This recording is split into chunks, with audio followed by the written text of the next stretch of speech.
घटना 4 दिवसांपूर्वी रत्नागिरी शहरातील कोकणनगर येथे जी काही घटना घडली होती त्याची एकतर्फी प्रसिद्धी करण्यात आली असल्याचे प्रतिपादन मुफ्ती तौफिक सारंग यांनी पत्रकार परिषदेत बोलताना केले आणि भविष्यात अशा घटना घडणार नाही याची योग्य ती खबरदारी घेतली जाईल असंही म्हटलंय। कोकणनगर में 11 अक्टूबर जुमा के दिन आरएसएस की रैली से मुताल्लिक जो भी घटना हुई है और उसके बारे में जो गलतफहमियां चल रही है और माशरे में अमन को बरकरार रखने के लिए ये कॉन्फ्रेंस ली गई है। हम इस बात को यकीनी बनाना चाहते हैं कि कोई भी झूठा प्रोपेगेंडा या अफवाह समाजी ताल्लुकात को मुतासिर न करे। सोशल मीडिया पर भी गलत मालूमात और वीडियोस और पोस्टर वायरल हो रहे हैं, इससे माशरे को खतरा है। तो इस वजह से हम कुछ चीज़ों की वजाहत करना चाहते हैं। तो जिसमें सबसे पहली बात तो यह है कि हमारे कोकन का माशरा तहजीब ऐसी है कि यहाँ पर हिंदू मुस्लिम सब साथ में रहते हैं, एक दूसरे के त्योहारों में शरीक होते हैं, एक दूसरे को शुभेच्छा देते हैं। तो यहाँ की भाईचारा ऐसी है कि जो इतिहास में रची जा सकती है। हम ये जानते हैं कि पिछले 30 सालों में भी अगर देखा जाए यहाँ पर इस तरह की कोई घटना बड़े स्तर पर नहीं हुई है। अब वाकई की तफसील यह है कि 11 अक्टूबर को उर्दू स्कूल के मैदान में आरएसएस की रैली का आयोजन किया गया था, लेकिन इसके बारे में जितने भी मकामी प्रतिनिधि है, लोक प्रतिनिधि है, इनके सामने कोई बात नहीं आई थी। अगर पहले से मालूमात मिलती तो हम कोकणनगर के वासी इस रैली का सिर्फ स्वागत नहीं करते बल्कि उनको जो है शुभेच्छा भी देते, उनको फूल भी देते और उनको शरबत भी पिलाते, ये हमारा मानना है। अब रैली जिस वक्त वापस निकल रही थी मैदान से, वो 6:30 बजे का टाइम था। उसी टाइम पे लोग मगरिब की नमाज पढ़कर अपने अपने घरों को जा रहे थे। तो उस मौके पर जब लोगों ने देखा कि चूंकि आरएसएस की ये पद्धत है कि वो उनका अपना यूनिफॉर्म है, उनकी अपनी स्टाइल है, उस तरीके से जाते हैं, उसमें जो है गाजा बाजा भी था और डंडे वगैरह भी थे। तो लोग इसको समझ नहीं पाए और नासमझी में कुछ लोगों की तरफ से जो घोषणाबाजी हुई, नारेबाजी हुई है, यहाँ पर लोगों को न जमा किया गया था, न पहले से लोग गोला होकर आए थे, इकट्ठा होकर आए थे। ये अचानक में कुछ लोग वहां पर जो थे उनकी तरफ से ये बात पेश आई। कुछ मीडिया चैनल्स की तरफ से ये बात कही गई कि आरएसएस के रैली पर पथराव किया गया। हालांकि ये बात बिल्कुल गलत है। इसके वीडियो एविडेंस मौजूद है कि अगरचे घोषणाबाजी हुई लेकिन आरएसएस की रैली वहां से शांतता से और आराम से वहां से निकली है। पुलिस भी वहां पर मौजूद थी, पुलिस भी इस बात की गवाह है। फिर उसके बाद दूसरी घटना हुई, दूसरा एक वाकया हुआ रात में 1:30 से 2 बजे के बीच में।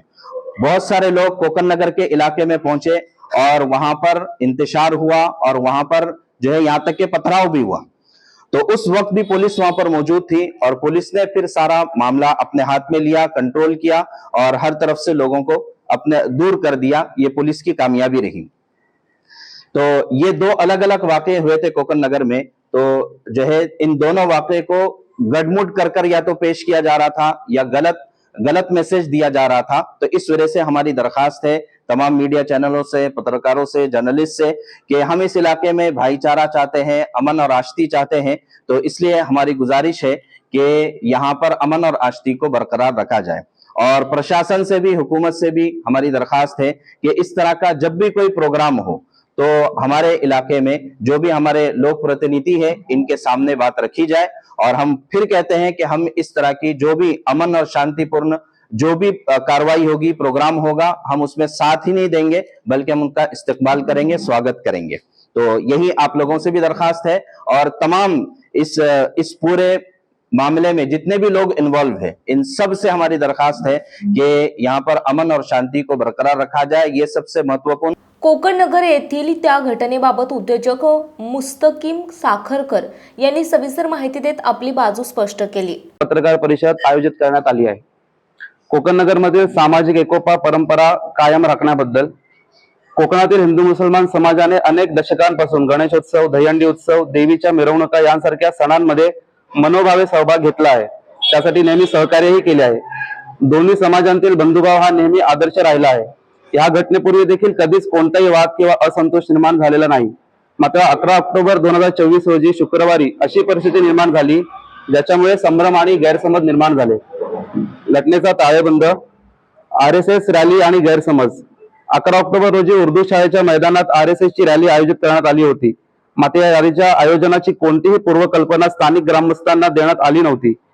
रॅलीची पूर्वकल्पना जर असती तर स्थानिक ग्रामस्थांनी निश्चित आनंदाने या कार्यक्रमाचे स्वागत केले असते. जसे की मागील सणांमध्ये सुद्धा हिंदू बंधूंसोबत मुस्लिम समाजाने नेहमी सहभाग घेतला आहे. कोकणनगर येथील श्री महापुरुष मंदिराजवळील कार्यक्रमात देखील वर्षानुवर्षे शांततेने सहकार्य केले जात आहे. रॅली दरम्यान निर्माण झालेली घबराट.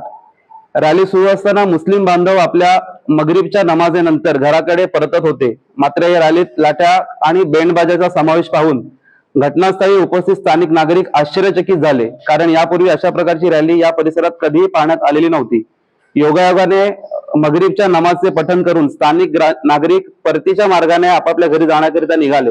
याकरिता कोणत्याही प्रकारचा जमाव हा जाणीवपूर्वक जमवण्यात आला नव्हता. तसेच या रॅलीला या जमावाकडून कोणत्याही प्रकारचा विरोध केला गेला नाही. मात्र घटनास्थळी उपस्थित नागरिकांमध्ये काही तरुण वर्ग सुद्धा उपस्थित होता, ज्यांना या सगळ्या प्रकारचा कोणताही अनुभव किंवा पूर्वकल्पना नसल्यामुळे अकस्मात त्यांच्याकडून नारे लावण्यात आले. दगडफेकीचे खोटे आरोप. काही माध्यमातून रॅलीवर दगडफेक झाल्याचे दावे करण्यात आले, परंतु हे दावे संपूर्णपणे चुकीचे आहेत. आमच्याकडे या घटनेचे व्हिडिओच्या स्वरूपात पुरावे आहेत, ज्यातून स्पष्ट होते की रॅली पूर्णपणे शांततेत पार पडली. यावेळी पोलीस कर्मचारी उपस्थित होते, ज्यांनी रॅलीला सुरक्षिततेने पुढे नेले. रात्री झालेली अनुचित घटना. मात्र रात्री 1:30-2 वाजताच्या सुमारास काही उपद्रवी व्यक्तींनी कोकणनगर मध्ये गोंधळ घातला आणि घरांवर दगडफेक केली. या घटनेचे देखील व्हिडिओ पुरावे उपलब्ध आहेत. मात्र पोलिसांनी तात्काळ या प्रकाराची दखल घेत कार्यवाही केली आणि एक मोठा अनुचित प्रकार घडण्यापासून पोलिसांनी थांबवला व वेळीच त्यांनी परिस्थिती आटोक्यात आणली. आमची विनंती आणि अपेक्षा. आम्ही सर्वांना हा शांती आणि सुव्यवस्थेचा संदेश देऊ इच्छितो की यापुढे कोणताही वादविवाद न होता सर्व समाजाने बंधुभावाने एकत्र राहावे. तसेच सरकार आणि पोलीस प्रशासनाला विनंती आहे की भविष्यात अशा कोणत्याही कार्यक्रमाची माहिती स्थानिक प्रतिनिधींना वेळेवर कळवण्यात यावी, जेणेकरून कोणतेही गैरसमज किंवा अनुचित प्रकार होणार नाहीत. आम्ही कोणत्याही शांततापूर्ण आणि सामाजिक एकोपा कायम राहील अशा कार्यक्रमाचे नेहमी स्वागत करू. शेवटचा संदेश. या पत्रकार परिषदेच्या माध्यमातून आम्ही समाजातील दोन्ही समुदायांना शांतता आणि एकोपा टिकवण्याचे आवाहन करतो. चुकीच्या अफवांवर विश्वास न ठेवता शांतीपूर्ण सहजीवनाचा आदर्श आपण पुढेही जोपासूया. आम्ही सर्व पत्रकार बंधूंना विनंती करतो की योग्य माहिती समाजापर्यंत पोहोचवावी, जेणेकरून कोणताही वाद निर्माण होणार नाही आणि कोकणनगर मधील शांतता आणि एकोप्याचा संदेश सगळीकडे पसरवला जाईल. या प्रसंगी इलू खोपेकर, मौलाना इलियास बगदादी, मुसा काझी सईद मुकादम, अजीम होळेकर आदी उपस्थित होते. समुंदर की गोद में पला है तू, अंगड़ाई लेते ही लहरें शुरू. आज यौवन की मस्ती छोड़, ले चलता हूं तुझे एक नए मोड़. आजा तुझे माँ पुकारे अब, छेड़ देते हैं बीच से कुछ शरारत हंसी.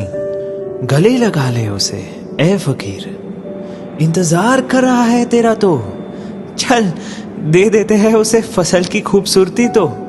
आजा तुझे माँ पुकारे अब, उन्हें भी देनी है एक नई पहचान. आजा तुझे माँ पुकारे अब.